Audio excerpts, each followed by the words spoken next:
fire. Uncontrolled, ravenous fire. Millions of dollars, quite literally, going up in smoke. But this wasn't an accident. This was the birth pan of a titan. A phoenix rising. Aliko Dangote, a name synonymous with wealth, dared to build what the world said couldn't be done on African soil, the largest single-train refinery on earth. A refinery to fuel a nation, built by a son of that nation. Nigeria. A land synonymous with black gold. A nation whose destiny has been inextricably linked to the ebb and flow of the global oil trade. For decades, the narrative has been one of paradox, a country rich in resources, yet seemingly unable to fully harness its potential. We've seen the headlines, the whispers of corruption, the frustrations of a people yearning for more. But what if the script is being rewritten? What if the narrative is shifting beneath our feet? Forget the stereotypes. Prepare to witness a feat of engineering, a testament to African ingenuity, a challenge to the established order. For years, Nigeria, Africa's largest oil producer, has been importing refined petroleum products. A bitter irony, a self-inflicted one on its own economy.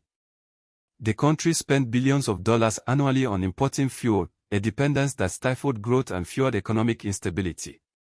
This dependency dates back to the 1970s, when existing refineries struggled to keep pace with increasing demand.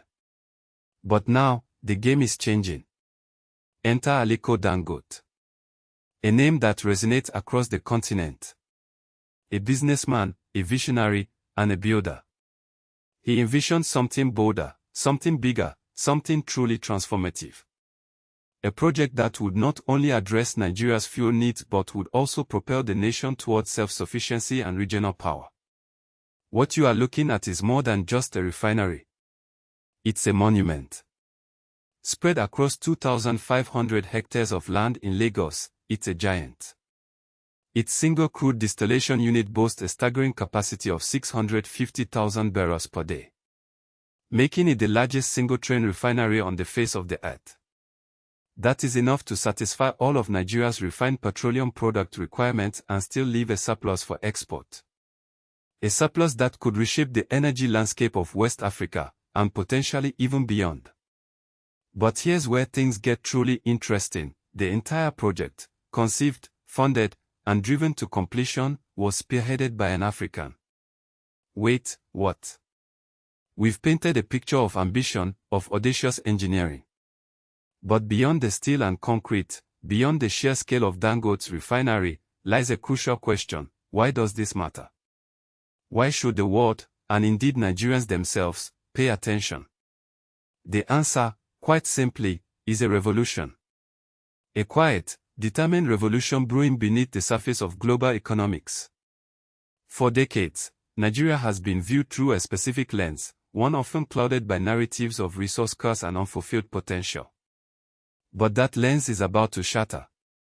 Think about this: Nigeria, a nation celebrated for its bustling markets and relentless entrepreneurial spirit, possesses an informal economy so vast, so dynamic, it's almost invisible to traditional GDP calculations. We're talking about a parallel economic universe, driven by innovation and sheer grit. Let's put that into perspective. In 2019, the International Monetary Fund estimated Nigeria's informal sector to contribute over 60% of its GDP. That's a staggering figure.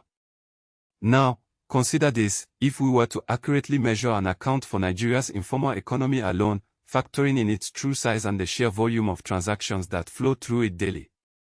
We are talking about a financial force so potent that Nigeria's informal sector, standing alone, would propel the nation into the top 20 largest economies in the world. And so, the Dangote Refinery stands. Not just as a monument to one man's ambition, but as a beacon of possibility for the entire African continent. For too long, we've been told what we do. Dangote has shown us what we.